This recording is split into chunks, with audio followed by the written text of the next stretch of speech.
being able to explore West Virginia as a whole is really unique, and you can do all of that on a mountain bike.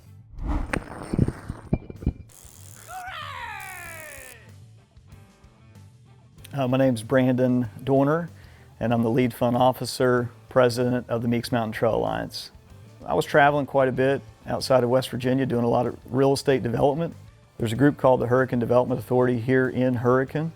And a good friend of mine named Tony, he had asked me to join this meeting because he thought that with my background that it would be helpful for Hurricane. And so I step into this first meeting with the Hurricane Development Authority, and the first thing they're talking about is, oh, we've got this 15 acres and we want to build trails. And Tony turns to me and basically says, well, Brandon, don't you know something about trails? And so I got to thinking, wow, this may be an opportunity for us to build an asset right here in the city of Hurricane. And I thought, well, 15 acres isn't really going to do this. So as a real estate guy, I'm looking at the map and I realize this family, which is the Meeks family, owns 600 acres around this 15. Sat down with them and I said, listen guys, I said, you know, as a real estate guy, I manage 80,000 acres. I've managed over 2.5 million square feet of commercial building space. If you just give me the opportunity to go out on the trails, to spend a year, and I'll go out there quietly and just study your property, I'd really like that opportunity. We shook hands. They said, absolutely, go right ahead. So I came out and I studied the trails for a year. Before I knew it, I'm like starting to sketch it, and I've got 26 miles laid out on this map. We got to start building.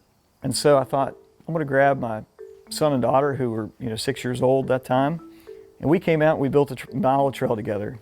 And then there was a divine intervention. We were coming across the railroad tracks one evening and two guys showed up and they said, hey, we know you're building trails. We want to help. If people are this excited about it, then we need to make something happen. So said every Saturday morning from 8:30 to 12:30, guys, just to let folks know, we're gonna start building. That first weekend that came up, 7 people showed up. The next weekend, 20 people showed up. And before I knew it, every single Saturday, we'd have anywhere from 15 to 30 people showing up. We started on what's called the red-white loop now. And before I knew it, there was a couple businesses that said, hey, we want to participate in this. We have volunteer days. So we're not only getting volunteers, you're getting businesses that are involved in this who are helping promote with their employees. And this thing started spreading like wildfire.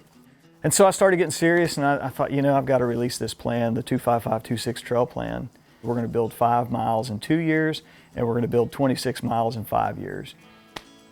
And surprisingly, there's no questions of that. Fast forward through this whole process, and we have 32 miles, and we build it all within 4.5 years. I don't think that's ever been done across the United States. Every trail system has their own designs, and I respect all of that. I didn't want them to have arrows of you got to go this way or that way, or you can only go this way this time of year and this way that time of year. I really wanted people to come out and explore on their own and have that freedom, because that's what we're coming out to the woods for, is having some freedom. And so as I'm thinking about the blazes, I'm thinking about those that are directionally challenged. Red, white's our colors here. Our city of Hurricane. So the first blaze, the first 3.5 mile loop, or the 5K loop that I laid out, was a red, white. The second loop that I started laying out was a green white, which was, a lot of people may think that it was Marshall at the time, but it's Winfield because it's part of Putnam County. And then the third loop I laid out was the blue gold, which is part of our Buffalo folks up in the northern part of the county. And then we end up having a purple pink, and a purple pink is just for the fun folks. There's some really fun characters that have helped build this trail, and I thought, man, that's some fun colors for them. The very first event was a trail race. It was a running race, and that was in October of 2020, actually. I can't remember if that was 2019 or 2020, but that's when the first event was. And now we have at least, I don't know, six to 8 events a year. Like we have wild mushroom hikes, we have wild edible hikes, we have medicinal hikes. We have all those education events that go along with this. We have the West Virginia Mountain Bike Association, WVUMBA. I had a good friend who came out, actually I didn't know him at the time, but he came out and he was an attorney. He's a runner, he's helping build trails, and he says, Brandon, you ought to really think about organizing this a little bit more into a nonprofit organization. I thought, man, this isn't for me. I just want to come build trails. I said, but if we're going to do this, I got to have a team. I've got to have somebody who understands websites. I've got to have somebody who understands education. I've got to have somebody who understands events.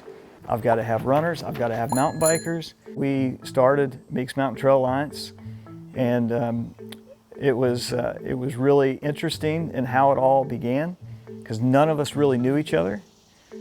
But when I showed up at the meeting, I showed up with a bundle of sticks. I had 11 sticks in my hand. I said, guys, we're going to have to make tough decisions, and we're going to have to do things that we never thought we were going to do. But as I showed them the sticks, I showed them that you can't hardly break that bundle of sticks that are 11. But as I started taking the sticks away, it was easy to break 2 or 3 of the sticks, or 4 sticks, or whatever. But the 11 together, there was a lot of strength in that. And I think that resonated with all of them, the fact that we're in this together, no matter if we disagree as a board, that we're not going to walk away and say, well, that's not what I wanted to do. And that has never been the case with us. We've always walked away from meetings in a harmonious manner, and there may be a difference of opinions, but these folks are serious and they're passionate about this trail system and what it's done for the community. The most important part of our mission statement is building trails, building community, building people.